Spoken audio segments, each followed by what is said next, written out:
Thank you for joining Reducing Wrongful Hospitalisation for Neurodivergent Young People. I'm going to be handing over now to our presenter, which is Amanda, Director over at Great Minds Together. If I could just direct you before that over to the polls. We've got 2 polls today. Would an all-age pathway for neurodivergent youth efficiently support our population? If you could all please answer that. Click on polls at the top and then thank you.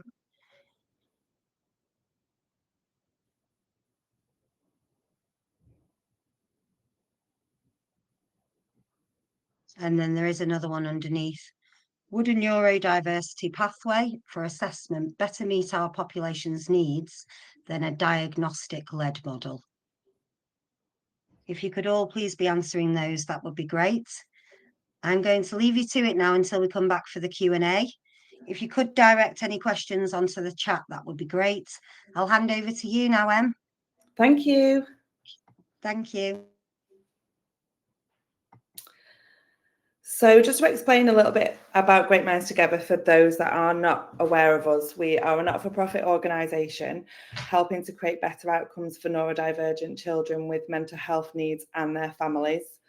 We exist to increase positive experience for children, young people and their families to ensure that the emotional and mental health needs of a child are effectively identified and subsequently met, and to upskill all parents, carers and professionals in identifying need, understanding the need behind behaviour and effectively meeting those needs in a positive and, more importantly, therapeutic way. And our overall aims as an organisation are to prevent wrongful hospitalisation, particularly for neurodivergent young people up to the age of 25, prevent unnecessary police intervention and wrongful criminalisation for the same cohort of young people, and to prevent children entering the care system where possible or supporting to reintegrate them back home with their families and the appropriate support in place. Kelsey, our clinical director and clinical psychologist, will be monitoring the chat today. So if you do have any questions while I'm talking, feel free to pop it in the chat and Kelsey will do her best to answer. So just to give you a bit of an overview of our services, so we've got 5 different core services which form our sufficiency agenda at Great Minds Together. We are the North West Hub for Autism Central, which is a national NHS England programme, which is a peer support programme for parents and carers of autistic people. And we have a residential service. Currently, we have 1 Ofsted registered children's home, most recently registered, and have another children's home which we are in the process of looking at registration. We've got our Tier 3.5 service, which is a specialist therapeutic service supporting children who are at risk of wrongful hospitalisation or step down from Tier 4.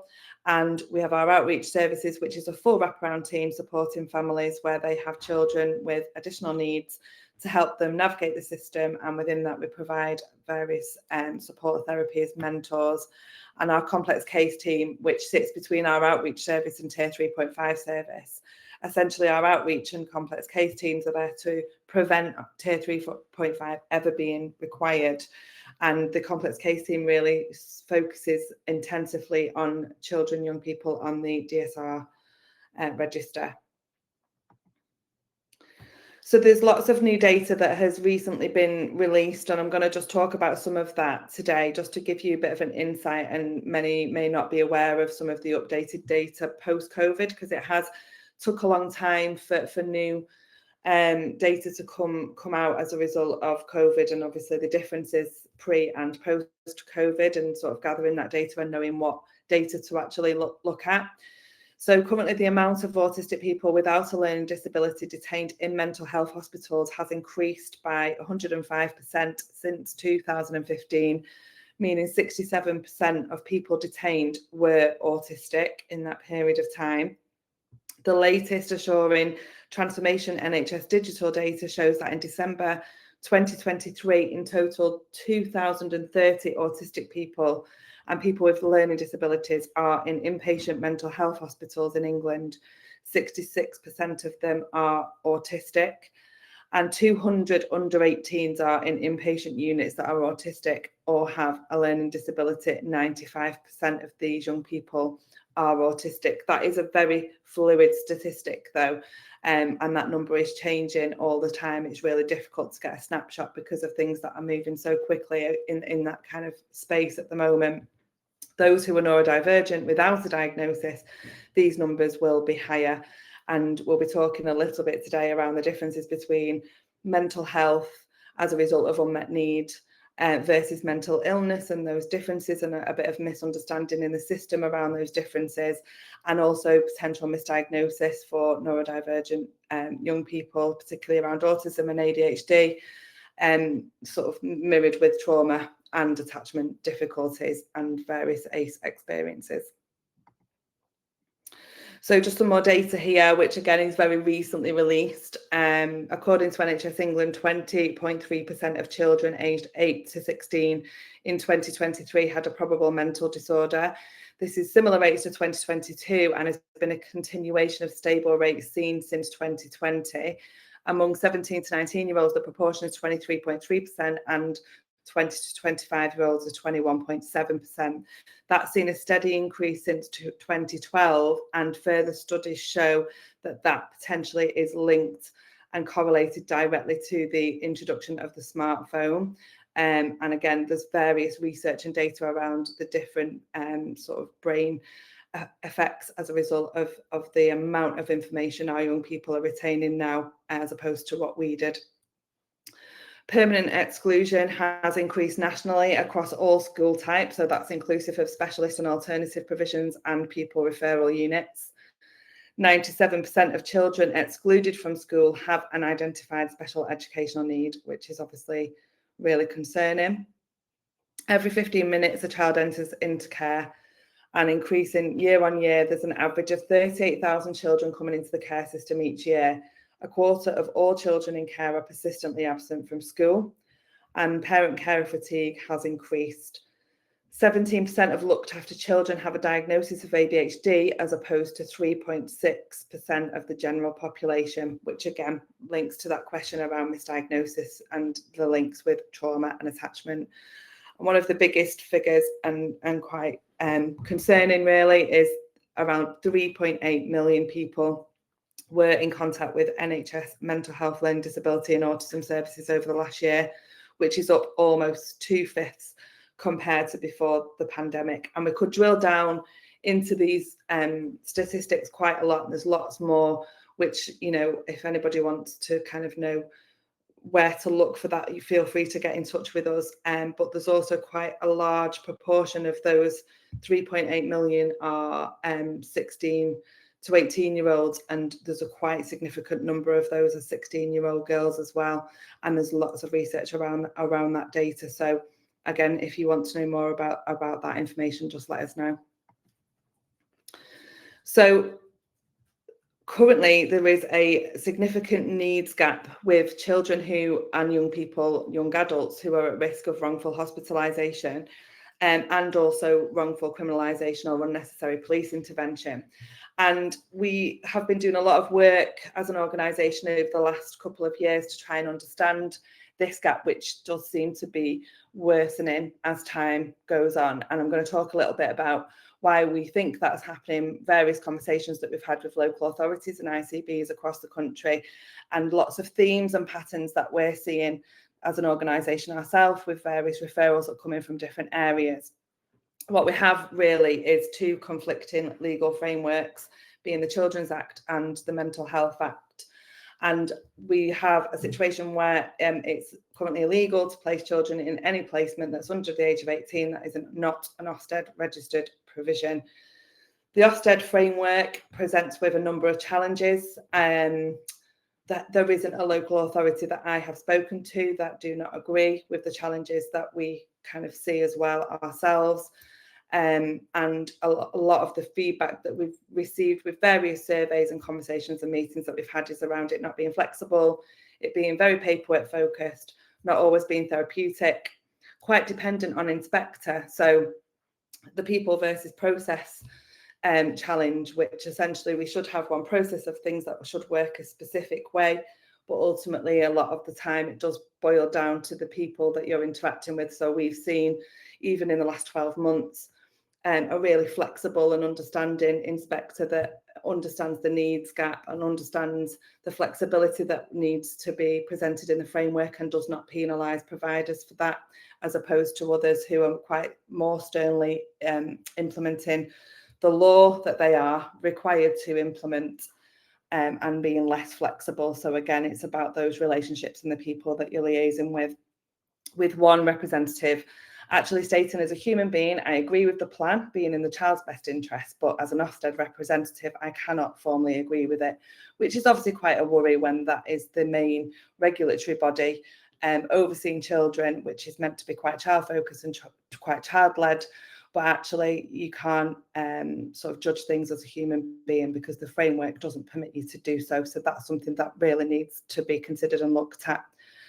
CQC does seem like a lot more flexible and a lot more in line with understanding the therapeutic approach needed for the children and young people that we support, certainly at this level, and the more complex young people.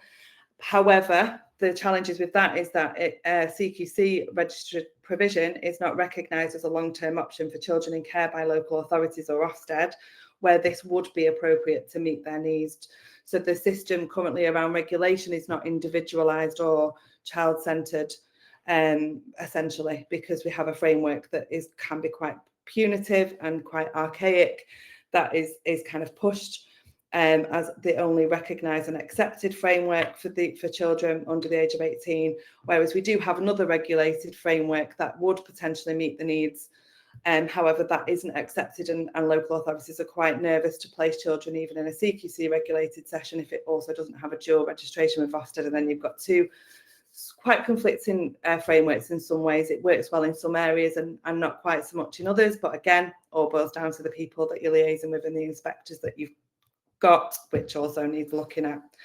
An example of this would be one young person that we're aware of was age 13, had 28 placement moves in 18 months in order to ensure a registered placement, because those placements kept breaking down because they weren't meeting the needs and couldn't essentially meet the needs. So in order to try and find a registered placement that is recognised and accepted by the system, they just kept moving that young person, which obviously increases trauma and attachment difficulties and therefore behaviours, to the point where no placement would accept that young person. It got to tier 4 level, and then there was some criminalisation around that as well, wrongfully so. And even though those placements that they kept moving that child to wasn't meeting the needs of the child, but there would be an alternative placement that could. So it's just the way the system is currently set up that we're hoping that we can try and solve. So just to give you an idea of where we sit, really, we've got currently a situation where all the referrals come into the multi-agency safeguarding support hubs. Due to the overwhelming amount of referrals and the need versus capacity currently within social care across the country, a lot of those referrals are not meeting threshold. That threshold is increasing and increasing. And so a lot get referred to early help to try and see if they can support. We view early help as a bit like a colander that kind of catches all those referrals, and actually some that are quite crisis level referrals still.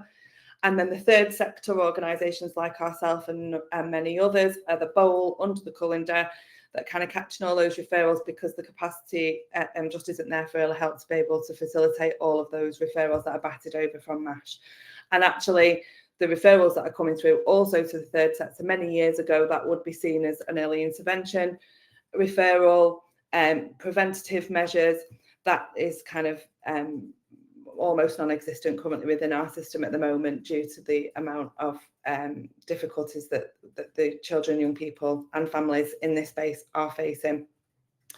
There is generally only two options when a family gets to crisis with their young person, and that is the hospital or the police station. And we've listed there just a few behaviours that may be presenting at that point that warrant those referrals or being placed there. And then obviously hospital tier 4 young offenders institutes, mental health act assessment, section 136s, all of those things to sort of kickstart.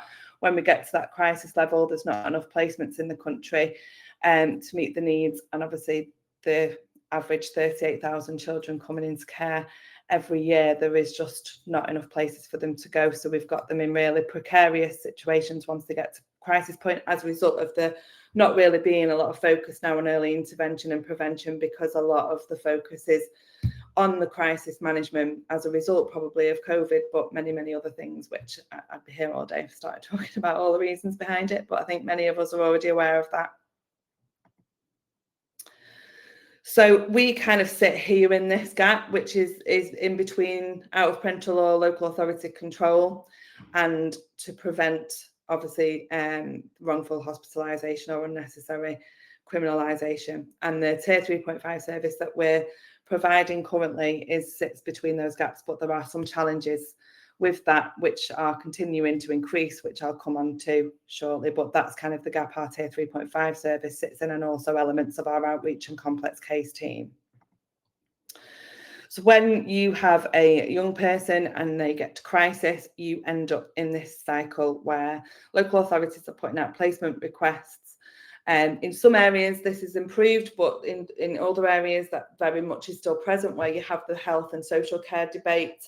The integrated system and funding systems has started to improve that in some areas better than others. However, you do still have difficulties around the misunderstanding of mental health needs as a result of unmet need or environmental factors and mental illness. So those referrals for mental health act assessments for these children are still happening extremely frequently. I would probably say I am aware of at least 3 or 4 a day currently where referrals come in for mental health act assessments to the NHS.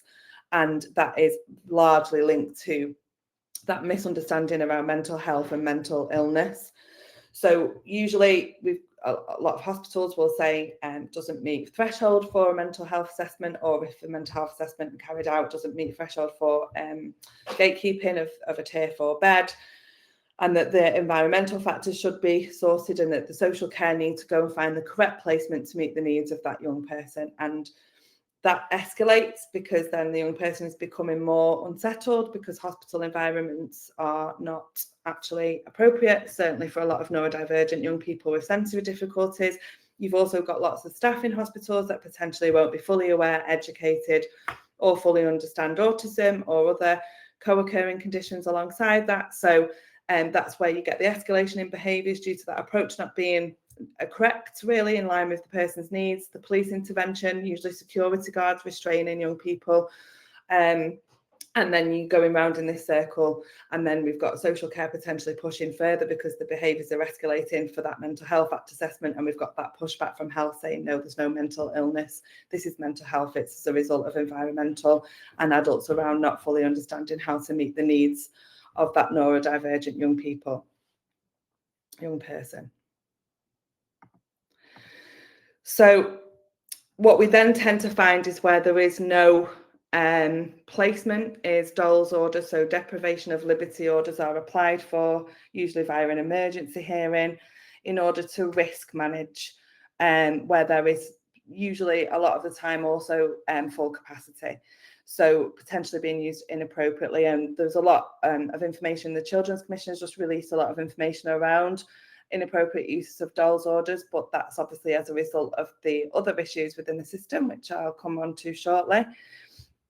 This is just a diagram that an ICB created, actually, which is a really good way of describing what that looks like when it gets to crisis level, and that debate between social care and health, and pushing for mental health act assessments and pushback as a result of it being environmental, and the amount of escalation meetings that are taking place, how many people get involved, all the way up to the escalation MDT, where you've got, there's an example here of 22 people. I've been on an MDT of a lot higher, where there's been 40 plus people on an MDT, and largely also people who have never met the young person. I know I was on a meeting with 38 people, once where not one person on that meeting other than myself had actually met the young person that they were talking about making decisions about at that time. So the operational staff are also not included once it gets to that level. And what tends to happen is everybody disagrees. There's so many people from so many different departments, different parts of the system, and then all these little arrows that come out of that escalation MDT box are all those people going away and raising complaints with their respective departments about other departments. And then it becomes more about that and generally elements of ego rather than about the young person and what's right for them and solution-focused approaches. That's just a really good way of giving a visual of what that looks like. And I thought it was a really good way of demonstrating that that's been done one of the ICBs we're working with. So this is overall what we're dealing with currently in this system and the difficulties that we're facing and why. So there definitely isn't enough placements for children at this level in the country. It doesn't line up to the amount of children that are being accommodated by local authorities. But there's a number of laws that are potentially less of a help and more of a hindrance at the moment, because we've got a situation where unregistered placements have been made illegal recently. Many of you will be aware of this. I don't necessarily disagree with that, because a lot of providers that we're operating were unsafe, and I understand the rationale behind it. However, what that did is automatically by default make a lot of specialist placements that kind of fall between that gap and into that needs gap also illegal for local authorities not to be able to place children or young people in when they are struggling. And we've also got a framework for our registered placements that are not meeting the needs of these children, and actually providers preventing admission and not accepting referrals because of the amount of notifiable incidents that come up that affect their rating. They don't want to jeopardise their registration. So the placements that may be available that are registered actually are quite discouraged because the framework does not match and does not offer that flexibility or understanding of the presenting needs and what the environments may need to look like also for these young people for periods of time to be able to effectively support and stabilise them therapeutically.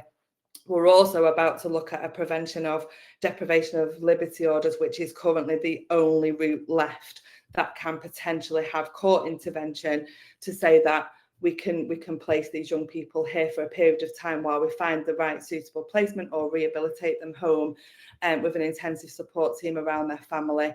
And obviously that will be the last area that we can close off.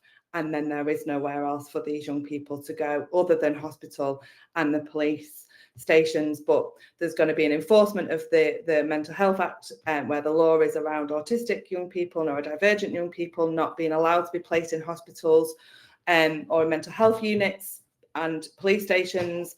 So what we've done is we've cancelled out every single area of the system where these people could potentially go, not really understood what's available in the system that might actually be working well, and rather than making certain things illegal, potentially looking at other regulation that can accommodate and understand the flexibility required around those needs. And so we've not got any space for them currently, and we've not made that space. We've cancelled out all of the other spaces but not made a new space.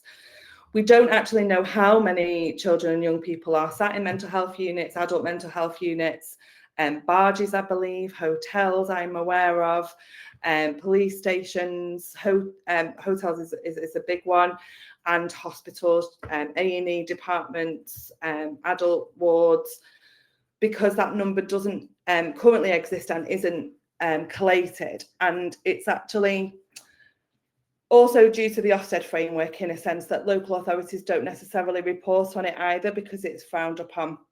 So rather than look at how we can support and gather an understanding and implement measures in order to make a difference and prevent this, we've kind of created a culture of not reporting exactly how many of these are taking place. And certainly I'm aware of certain situations, even where it's short term, where that can be brushed over just because they kind of are worried about that backlash really from the regulators around that. So it's about how we can kind of support the system to be able to have those conversations openly and honestly in order to put the children first and not focus more on regulation, rating and making decisions based on what our rating may be or what a regulator may say, but actually trying to open up those flexible conversations with people in those regulators to be able to understand the challenges and the barriers local authorities and ICBs and health services are actually facing.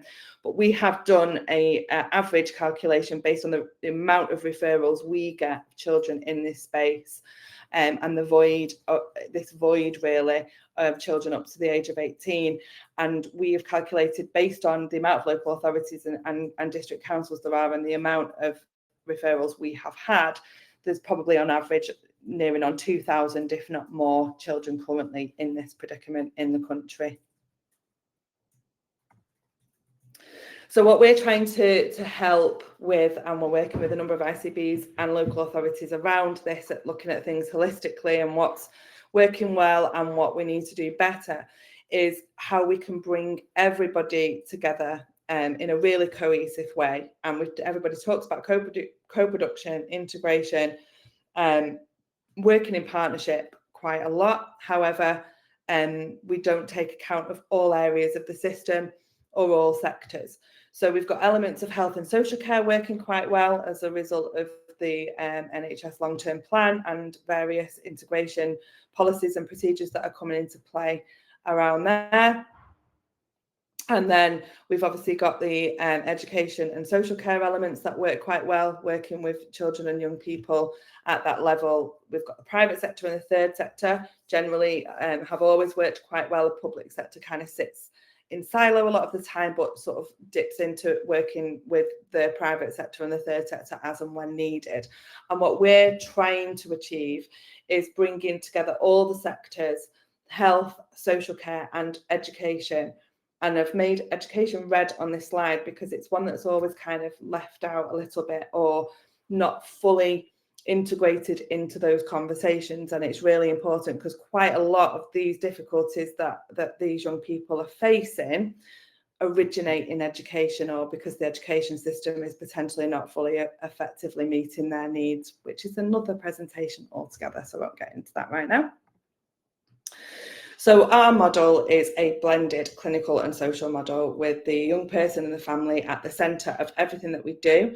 The clinical element of our model is the psychological theory behind it, and the social element of our model is the delivery element. We adopt a full biopsychosocial approach, so looking at the genetics, physical health, family history, gender, age, along with psychological elements, mental health, emotional health, personality, coping skills. We were having a conversation on this morning actually about looking at things via stage, not age. Social elements, environmental, housing, financial, social support, work, education, and the full family, looking at the whole situation holistically. Our model is a bespoke framework of delivery, unique to the young person's needs and the needs of their family. And the core elements of our model is that it's multi-agency and multi-model approach, and I'll come on to that a little bit more shortly. Adopting a full therapeutic approach, completely trauma-informed and underpinned by psychological theory and the biopsychosocial approach. So we want to flip the narrative, and a lot of the work that we do is around educating people within the system and the public. So rather than expecting young people to conform to outdated societal expectations, as they likely don't have the skills to, we want to work on changing the environments around them, as well as upskilling adults in their lives to meet their needs.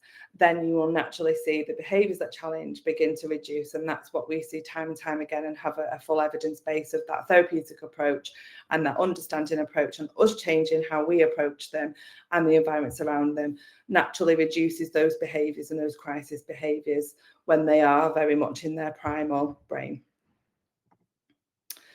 So the difference here between therapeutic modality and model of care. So therapeutic modality refers to a particular therapeutic model that has an evidence-based framework utilised to guide the application of a particular therapy to treat a particular disorder or difficulty. So many of you will recognise some of the therapies listed there: CBT, DBT, EMDR, so on. A model of care refers to the overall model of service delivery.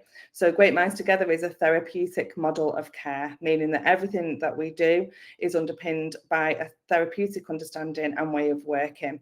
A central component of the GMT model of care is creating bespoke packages of care and support for individuals. This may include the layering of one or more therapeutic modalities in addition to the Great Minds Together therapeutic approach. So our model of care is the overarching service plan inclusive of therapeutic approach, ethos, aims, core values, and the systems and processes that effectively translate these into practice. So that's all our different services, which is our full sufficiency agenda. So our autism central team, outreach and complex case team, tier 3.5 and residential team. This just gives you a visual on how people can kind of move up and down our services dependent on their current need and presentation. Things happen. So lots of people in the system have an expectation that we have a process of getting better and then we're better. Obviously, that's how physical health generally works most of the time, hopefully, if things go well. But from a mental health perspective, that's not so much the case. So we need to make sure that our sufficiency agenda has ways in which we can move up and down those different layers and elements of support. Ideally, I said this earlier, but just to reiterate, the whole point of our outreach and autism central and complex case team is to try and prevent children ever reaching the tier 3.5 level or being hospitalised or in a police station. And everything that we do is based on evidence. So we gather all of the evidence of the practices and the outcomes that we achieve, and we monitor them weekly in respect of making sure that the model is fully flexible and interchangeable where necessary, bespoke to the needs of the young people and families that we support. So this is just another visual that kind of gives you an overarching understanding of the model itself. So we have along the top there all of the different professionals that work within our model. So a full multidisciplinary team, professional volunteer initiative, and we've got some really good partners with universities for our graduate and internships schemes. We have the wraparound support for families. So there's a wraparound coordinator allocated to all of our families to help coordinate the system. And then mentoring, that may be for the young people, it may be for the family members themselves. Our wraparound support and our outreach service is completely free service, accessible in the areas of Greater Manchester and West Yorkshire currently. And we have a lot of data surrounding the benefits of that service, and particularly that being a free service to help the system itself in trying to provide support and helping with the capacity difficulties I've shown you earlier on the earlier slides that social care are facing currently with referrals at the moment. And then there's a huge peer education focus there as well. So it delivers a full biopsychosocial approach, trauma-informed, which is our therapeutic model of care, and underpinned by obviously the assess, plan, do, review process, which is very in line with the education SENCO process, and also the social care elements of assessing and evaluating, understand the outcomes we want to achieve, and the plan on how we get there.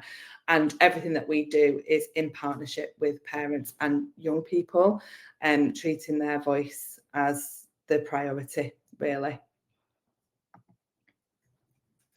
So this is just an overview of the phases of our model. So there are 5 different phases. I can provide details of this to anybody that may want the full detail of the phases, just to have a further understanding of it. But there's real thought out process based on evidence of what we've seen over the last 5 years of working on tier 3.5 with these young people, and what works really well, and the themes that we've picked up that make such a difference to young people who are at that crisis level.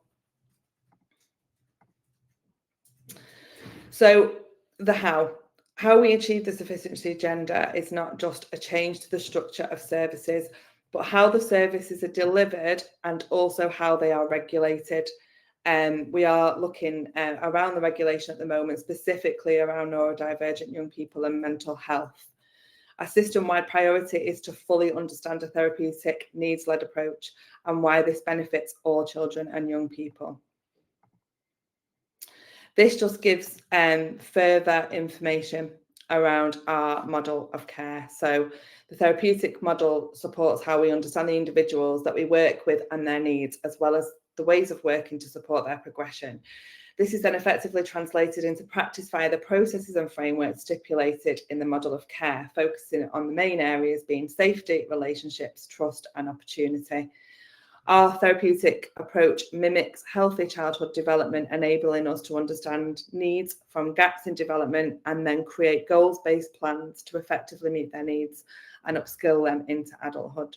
So many of us will just assume, based on our upbringing, that some of these young people should know and have various skills and understanding of the world, especially if you have come yourself from a very nurturing background and nurturing family.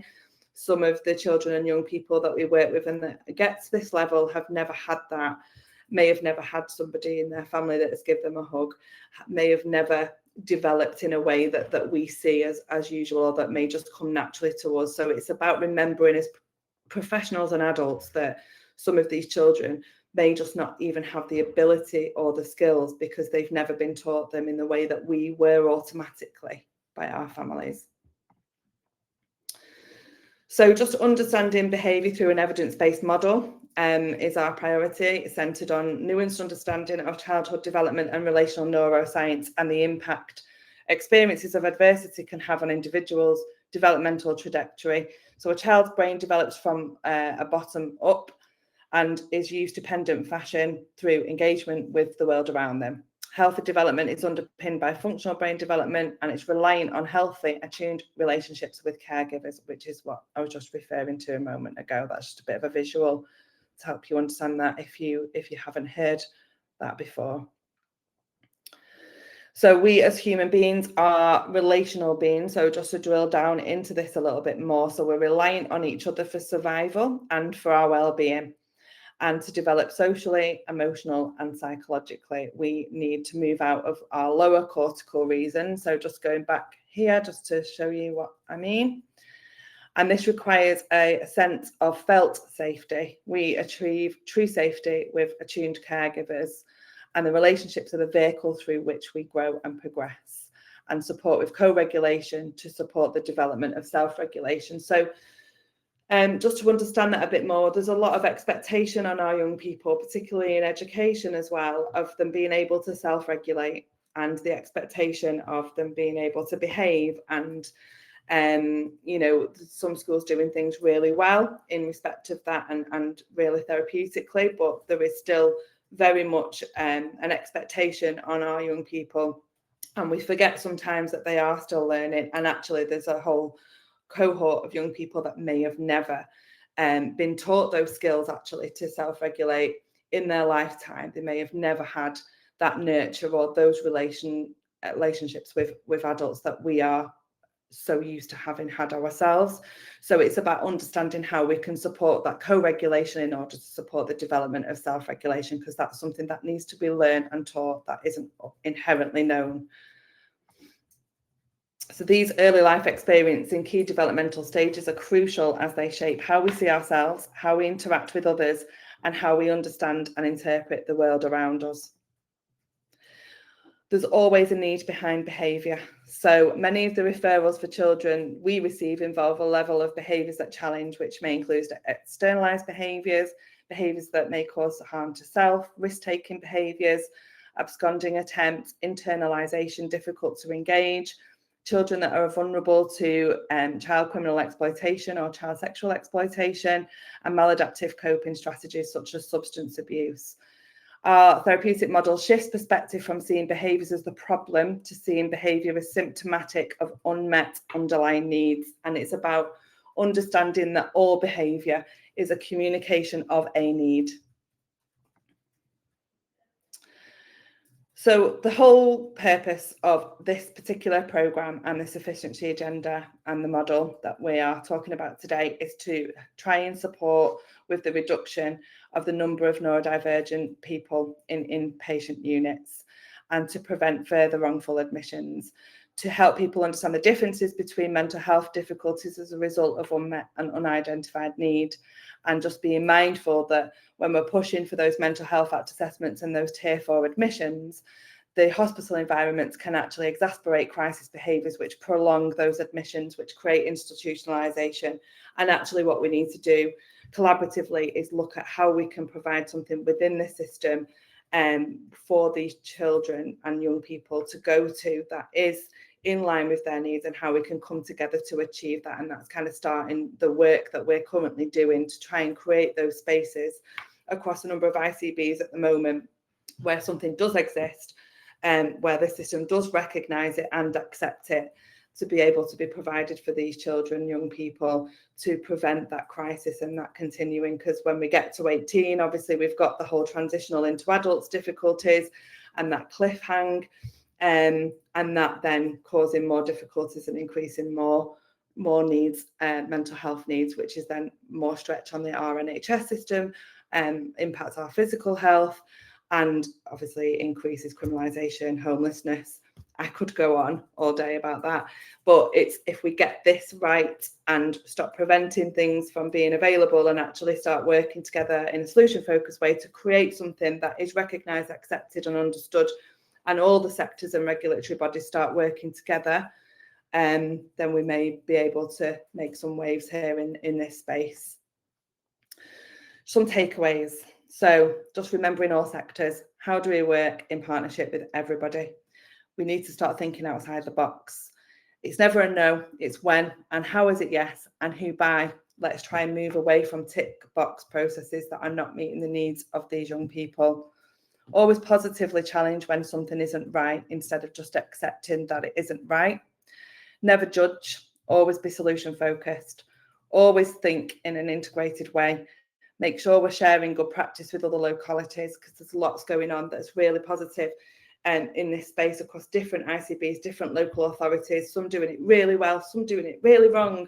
So let's help the ones that are doing it really wrong instead of being so judgmental of that, and help that sharing that good practice. The biggest takeaway, to always remember there is always a need behind the behaviour. Always remember education and other sectors. The children and young people are 100% of our future. So let's try and do things differently to make sure that they have one. Thank you. That is the presentation. So I know Kelsey's been busy in the chat, and I think Jen wanted to come back on as well. Jen. Yeah, will do. Hi, thanks, Em. That was absolutely brilliant. There has been a lot of questions, actually. Kelsey's answered loads of them, but there are still a few. I'm just going to direct people over to this page now. There's a Q&R code there. A QR code even, not Q&R.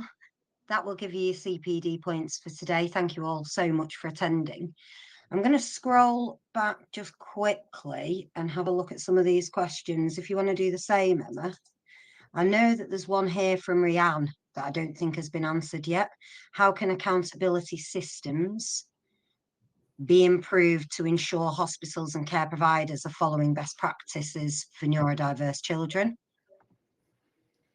Let me find that. How can accountability systems be improved? Click on Emma, have you got on the top of your screen, have you got something that's got the number 18 and then a question mark? Oh, yes, I can see that now, yeah. It should be the top one there. I think the difficulty is with that is that the accountability systems don't need improving, they do exist. It's having the people and resource to enforce them and ensure that they are implemented and building those relationships. So I think obviously that's come from a specific experience around maybe the accountability systems not working in that area. So I'd just be interested to understand the context behind that question a little bit more, because they are there, and it really is, it's very much like the postcode lottery, isn't it? It's area dependent, and it goes back to talking about that sharing of good practice. So if there's something that's not working well in that area, understanding what that is, and then linking with other organisations or other areas of the system or other professionals to find out what is working well and where it's working well, and then trying to integrate that into the area that it's not doing. Brilliant, thank you. We're going to try our best, guys, to get through these. We've got 15 minutes, but they are coming in thick and fast. Emma, do you want to scroll down to the bottom for me, please, of those questions? Because some of them will have been answered. If we start at the bottom, is this service available in London? That was actually answered by Kelsey. Yes, so at the moment we're in conversation with a number of ICBs and local authorities around the expansion of our model. So it's currently the main focus has been Greater Manchester. Our Autism Central Hub has been Northwest focused, and we've also got a branch in West Yorkshire. There's certain elements of our service that are national and certain elements of service that are local. So we're just currently discussing with various ICBs how we can bring the full sufficiency agenda to areas outside of those that we cover. So the Tier 3.5 service is a national service. For example, we've got a complex case team, which is trying to keep families together, so preventing children being accommodated into the system, so an intensive team around the family and trying to keep the family at home. That's also a national offer. But our outreach service currently funded by National Lottery funding is Greater Manchester. So the full sufficiency agenda is available to ICBs and local authorities in partnership for conversation out of those areas at the moment, which is hence the presentation today. Brilliant, thank you. I'm just having a look through. I know that Kelsey has answered a few of these. There's one here from Stephen. Have the revised MHA and potential amendments made the situation for autistic better or worse?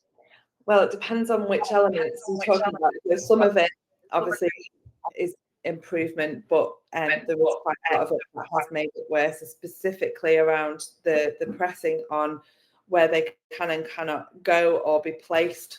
That has been a real difficulty because that's happened alongside the changes to placement in residential and the Ofsted element. So it's almost like there's been no communication between people who are enforcing the Mental Health Act and people who are enforcing the Children's Act. And they've made lots of changes and prevented lots of things from happening, which has left these children in space with absolutely nowhere to go without it being illegal or without somebody breaking the law or without people having to kind of step outside what the legal framework is telling them that they can and can't do. While you're on that, there is actually a question relevant to that. So it says, as you are talking about young people and police intervention, could you provide an age range for this, please? So when I'm talking about young people, I'm talking about up to the age of 25. That's the cohort of young people we support. Obviously, in respect of wrongful criminalisation, I'm specifically referring to where there is an identified need and there is a misinterpretation and misunderstanding of behaviours. And actually, rather than focusing on trying to help with those behaviours and understanding the need behind those behaviours, those children and young people are being criminalised. And that's where we end up in a system with over 80% of neurodivergent people with unmet need in our prison service currently. Gosh, wow. Do you screen young people for trauma to prevent misdiagnosis?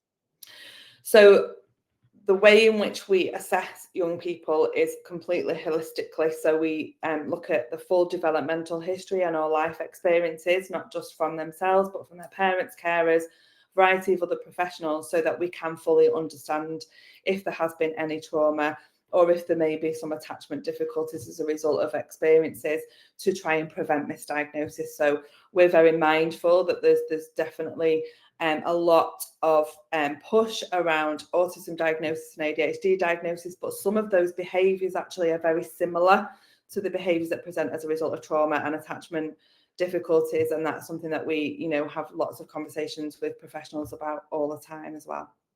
So very aware of it. Yeah.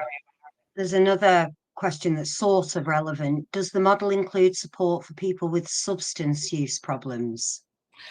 We support any difficulties if there's a neurodivergency or an identified need. We support holistically what's going on for that young person or family, and we support the parents and carers and siblings as well and the wider family network. So if there is substance abuse or there's difficulties with mental health, they can tap into our therapeutic support and have mentors. We've actually got substance abuse specialists, we've got a hypnotherapist, we've got a therapy that specialises in people that struggle with all of that. And it's just a full therapeutic, trauma-informed, non-judgmental model, basically. Brilliant. The non-judgmental part is really important, isn't it? Yes. Is there any intervention programs for the well-being of caregivers? Or this is only, oh, sorry, somebody wrote one as I was reading. It jumps. Well, this is only for the autistic children and young people. Is the ACT intervention only for the children, or parents are also involved in the intervention? So let me read that. So is there any intervention programs for the wellbeing of caregivers? So we do have, so the wraparound support service and the outreach service is for the caregivers as well. Actually, we spend most of our time with the caregivers in understanding their needs as well. Obviously, it's only for the autistic. No, it's for everybody. It's for the whole family holistically. Is the ACT intervention only for the children or parents? ACT intervention, I'm not sure what they mean by that. I don't know what the ACT intervention. I'm presuming they mean maybe if, I don't know, maybe childminding or our interventions. The answer is it's not called ACT, so I don't know if you've got or do you mean complex case team potentially? But none of our interventions are for the children only. We cover the whole family always. So every time we get a referral for a young person, whether that's via outreach, complex case, or tier 3.5, we offer the wraparound support for the full family, parents and carers, as part of everything that we do. Is completely free service that the family can access. Brilliant. You mentioned the impact of smartphones on CYP's mental health wellbeing.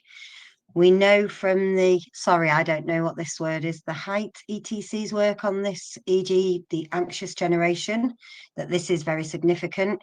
Is anyone exploring this in relation to neurodivergent young people and adults who are distressed and struggling? Yeah, so there has been some recent data released by NHS England around the link with smartphones to an increase in diagnosis and assessment and neurodiversity. It's obviously quite a controversial topic because some of that would imply that the increase in information and devices has caused certain things that believed to be developmental and not causable. So it's worth kind of looking into the data. That I know there's some research studies that have been recently released, very interesting read, particularly the one around introduction of smartphones, increase in neurodiversity. So yeah, there is a lot of data being gathered. There's only a very small amount of studies currently available. I think it's going to take us years and years to be able to figure that one out. But there's definitely an impact from the smart devices. I mean, I think I read somewhere in one of the studies that the children of today, so before they're fully developed, they take in 86% more information in a day than we did when we were their age. So the amount of information that their brain is having to compute in comparison to what we did when we were their age is increased by 86%. So that's going to have an impact on the neurodevelopmental pathways of the brain and the young people growing up. Of course it is. There's a great question here from Julie. She'd love to talk to you about the Northeast and whether it's something that could be delivered locally in the 13 areas. So I'll make sure, Julie, that the introductions are made there for you. That's no problem at all. We can do that after. That's one was working with places, institutions that are not working with us. It's in the Northeast without her. So, sorry, this one. We did answer a couple from Terry. Sorry, that wasn't actually a question. I think it was a response to something else he'd written. Which assessments do you use to understand developmental histories? So we have a variety of different assessment tools, and we've got a variety of different assessment tools in our organisation, and it all depends on the young people and the family and the needs. Everything that we do is completely bespoke. So we've got a clinical psychologist, our clinical director, that oversees how we conduct our developmental histories and the conversations that we're having with families, and there's clinical supervisions that take place with all of our staff across the organisation. That's great. I'm just trying to scroll back through them now because I know that Kelsey has answered quite a few. There are quite a few inquiries, Emma, asking about obviously if you can do it in their area. So we'll make sure that you get all of those. Just to direct people back, we're not providing the full slides from today, but in the handouts section, there is a services document there. There's also the CPD details there as well. Just going to go back on to the chat. There's quite a lot of people saying that they'd like to have a read of things, contact information.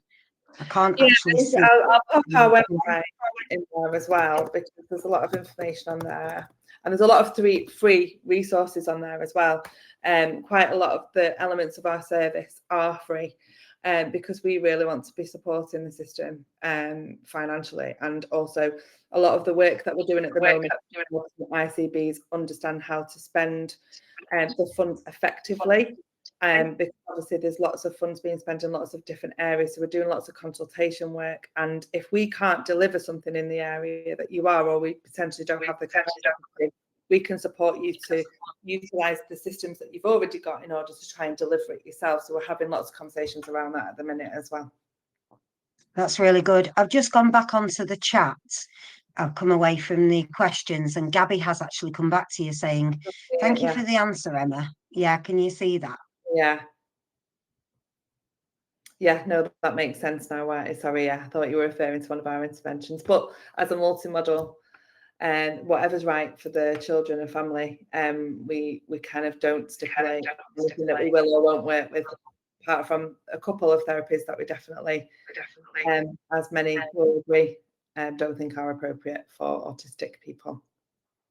Okay, there's another question there about your services being available in Sandwell and Birmingham. There was another one for Scotland, so obviously I'll leave those.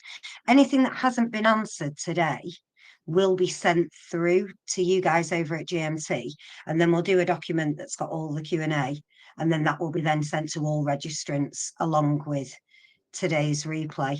But is there anything that you sort of want to, I'm just having a quick scroll now. Obviously Kelsey's been on all the way through it, so I think she's pretty much answered everything, which is great.